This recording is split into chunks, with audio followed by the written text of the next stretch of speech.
So a lot of you guys have been asking me in my previous video where I showed you guys how to set up Streamlabs OBS with the Mac and the best settings for streaming on the Mac. And you guys have been asking me a lot in the comments down below on that video. You guys wanted me to show you guys how to set up audio capture for the Mac Mini or any Mac device. Now, I am going to be using a different OBS because I'm using the standard OBS, which is actually probably way better compared to the Streamlabs OBS. Now yes, Streamlabs OBS does have a lot more functions, but this has more control and more customization. Now, reasons why I'm using this is because you can obviously see there's audio for Mac and so much more.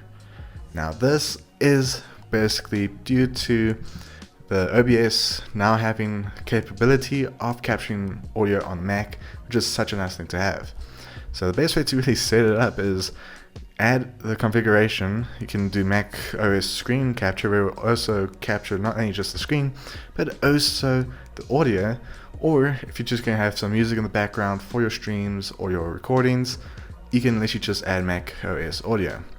Now, of course, I already have it set up, but if I had to create a new one, I just add it, which is not too hard at all. And you can select application audio.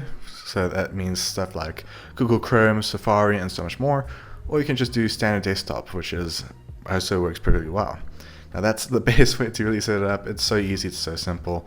And if you guys want me to do more videos of how to use the OBS that I'm using now, let me know in the comments, because I mean, this stuff is fun to do, and also it's pretty nice to help you guys out, especially if you're a Mac user that wants to stream and you just want to know the basic tips and tricks of how to set up the stuff.